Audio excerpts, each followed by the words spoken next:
Time now to play bull market or BS. China, as we mentioned, reporting a 26% year-over-year increase in imports today. First rise in 13 months, suggesting strengthening domestic demand. So with the FX side, the ETF that tracks the Shanghai Composite down more than 4% in the last month, is it time to rethink the China trade?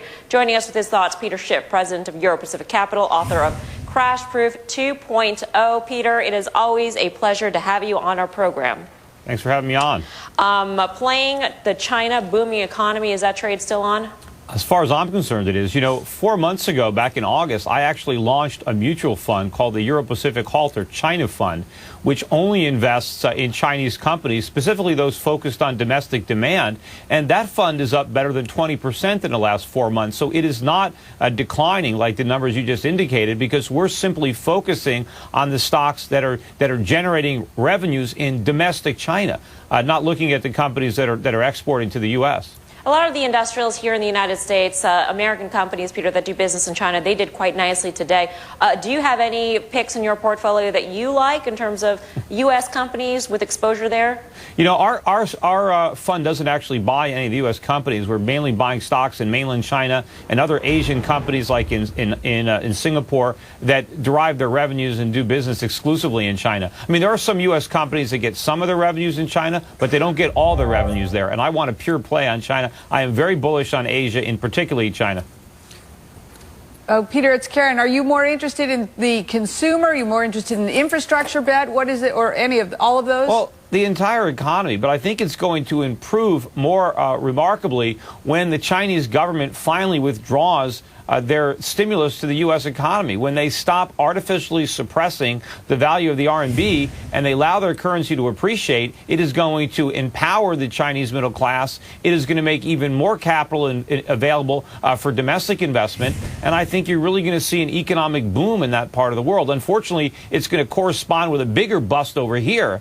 And I wish that we can get our economic house in order so that one day we can participate in some of that growth ourselves. Peter, let's go back to China. When you talk about economic stimulus, do you have concern? Because I would believe that China would remove their own domestic stimulus first before the U.S. moves here. Are you concerned, and you have the exposure in your portfolio, the Chinese removing the stimulus domestically? Well, I'd rather have them remove the stimulus of creating more RMB. They're expanding their money supply. They can get a better stimulus if they simply allow their money supply to remain constant, but allow the value of their money to rise. That would give a much better stimulus to the Chinese economy, and it wouldn't be distorting the economy in the way that it is. I still think that the stimulus is hurting the Chinese economy, but it will, the underlying strength of that economy will overcome the problems that the government is creating. But the economy would be much better off if the government was not doing what it's doing. So, Peter, if the Chinese economy and the stimulus starts to come in and eventually we will see some of ours, why wouldn't Freeport-McMoRan or some of the names that are locally here, some of the coal names, some of the steel names that are exporting over there to build into that infrastructure build-out and the stimulus, why wouldn't those names be extremely attractive? They will benefit. I own some of those names. I don't think they're the best way to play it, but certainly if you're limiting your investment horizon to U.S. companies, those are the ones that you should look at. The main problem I have with the domestic companies, apart from valuations, because the valuations are higher here, is I'm very afraid of the Obama administration and Congress and what type of punitive taxes and regulations might come on these companies, particularly since I believe they're going to make a lot of money. There could be windfalls profit taxes here. I don't trust this administration. I don't trust the government, so I'm afraid to make investments in U.S. companies. You know, that's one of the reasons I'm running for the United States Senate, is so I can try to go to Congress and try to undo all these the legislation Peter, that is encumbering our economy. I want to go back to the trade here. You're an expert in China because you have a China devoted portfolio. What is your favorite domestic Chinese company that U.S. investors can invest in from here? Well, look, the one that is my favorite right now is my favorite because I guess we've made the most money in it, is a company called Skyworth Digital. And, that stock is up, 1,500% this year. So a lot of my clients who own that one, and we own it in our China fund, are very happy about it. But, not most of them haven't gone up that much. But there are a lot of other companies in China that are performing well. And, most Americans are going to have a hard time buying them if they don't trade in the U.S. and they don't have ADRs.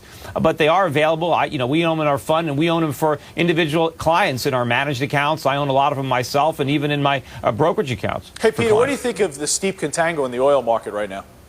Well, I don't think it's good. I don't think it's going to stay there, but I do think that I don't know where that music is coming from either. But I think, look, oil prices are going to rise. I mean, there's no question about that in my mind. And it's going to be a function of money creation all around the world that is debasing currencies and is going to cause prices of all commodities to rise. So you bet on backwardation and you're selling contango. Yeah, what is that noise? I mean, I'm here to, I can't. All right, Peter, we got to let you in on the joke. Whenever we play contango, we show a couple tangoing. Oh. As an illustration of the term. Tango. Okay, I get it. Thanks for being a good sport, Peter. Always good Sure. to see you. Peter Schiff, your Pacific Capital. Don't go anywhere. Lots more rapid-fire word on the street trades on the way, including the surprise sector of the week and the Red Box CEO and how.